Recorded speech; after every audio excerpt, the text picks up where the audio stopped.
ওই আরশের ছায়ার নিচে ওই ব্যক্তিকে আল্লাহ ছায়া দিবেন যার হৃদয়টা মসজিদের সাথে লেগে থাকে,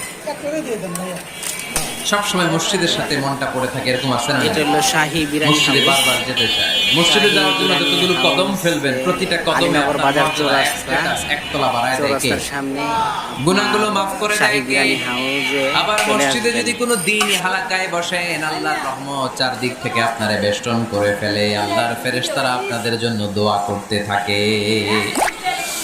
তাহলে মসজিদ আবাদের 1 নাম্বার নমুনা হলো মসজিদ বানানো।